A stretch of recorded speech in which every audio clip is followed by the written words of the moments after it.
जय गुरु जी। ओम नमः शिवाय। शिवजी सदा सहाय। ओम नमः शिवाय। गुरु जी सदा सहाय। जिनको मैं बड़े मंदिर आने का बुलावा भेजता हूं वो लाख मना कर लें पर उनको आना पड़ेगा, और जिनका अभी बुलावा नहीं है वो बड़े मंदिर आते आते रह जाएंगे।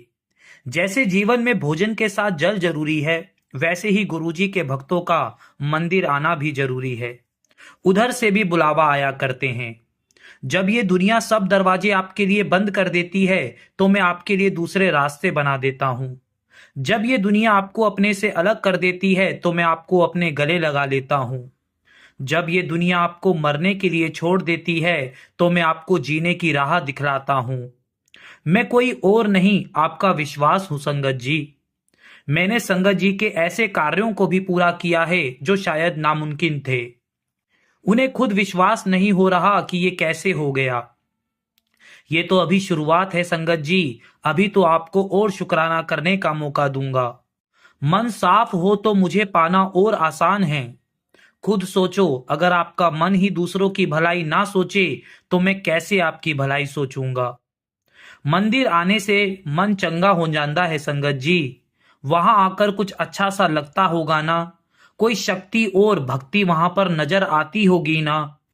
तेरे मन और सोच को बदलना भी जरूरी है। जब जब तू बड़े मंदिर आया है मन और सोच दोनों बदले हैं। जैसे तुम कल थे आज वैसे नहीं हो। तुम्हारे खुद में ही मैंने बदलाव किए हैं। तुम्हारी सोच और समझ भी मैंने बदली है संगत जी। बाकी तुम खुद समझदार हो।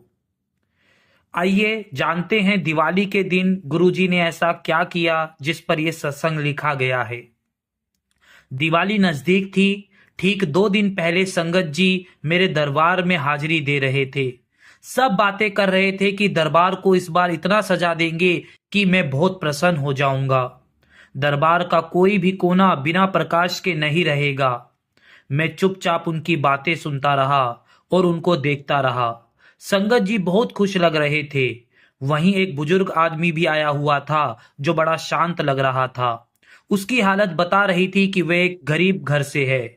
वो हाथ जोड़े मेरे सामने शांत बैठा रहा। मैंने उनसे पूछा, आप इस बार दिवाली कैसे बना रहे हैं? मैं जानता था उनका उत्तर क्या होगा, लेकिन मैं सभी संगत को भी उनका उत्तर सुनवाना चाहता था। उन्होंने कहा, गुरुजी, हम लोग दूसरों को देखकर ही दिवाली समझ लेते हैं। हम गरीब लोग हैं। हम लोग ज्यादा बड़े सपने नहीं देखते हैं। और आज आपके दर्शन हो गए। मेरी दिवाली, होली, ईद सब आज ही बन गई। आप तो खुद सब जानते हो परमात्मा, तो क्यों ऐसे सवाल करके मेरी परीक्षा ले रहे हो?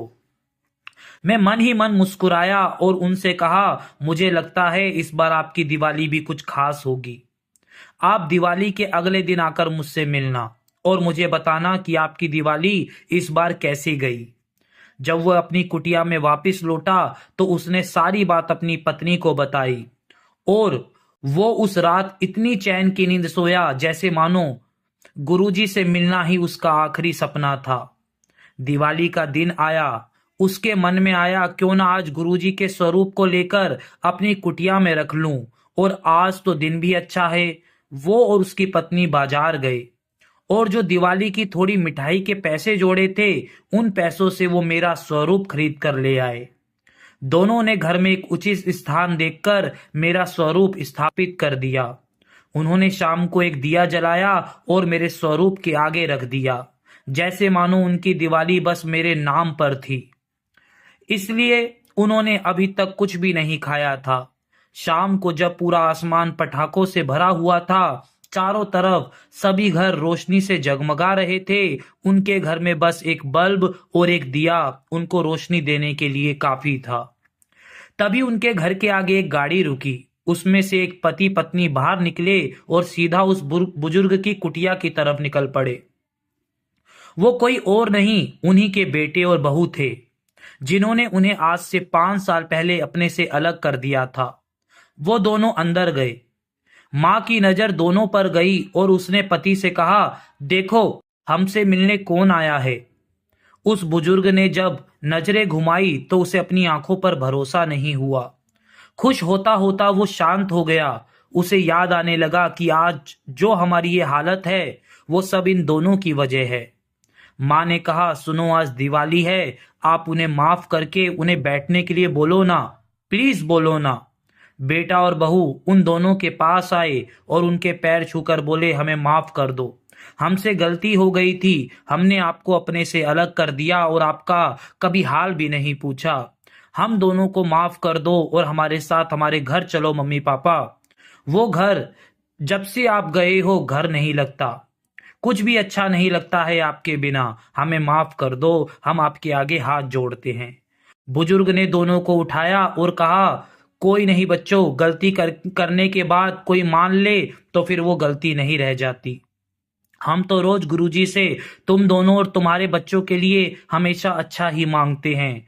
बच्चे माँ बाप को चाहे कितना भी कष्ट दे दें, वो कभी उनसे नाराज नहीं हो सकते।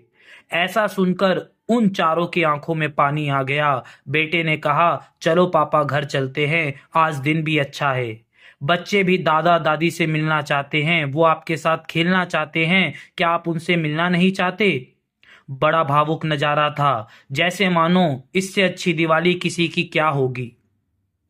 बुजुर्ग ने बेटे से कहा, बेटे मुझे कल गुरुजी के पास जाना है, तो तुम्हारी माँ और मैं वहां से होने के बाद तुम्हारे पास आ जाएंगे। बेटा बोला, पापा आप मेरे साथ घर चलो, कल हम सब गुरुजी के पास जाएंगे।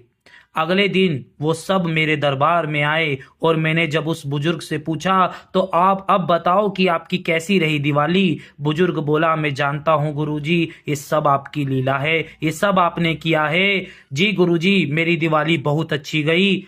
शुक्राना गुरुजी, शुक्राना गुरुजी, हर पल शुक्राना।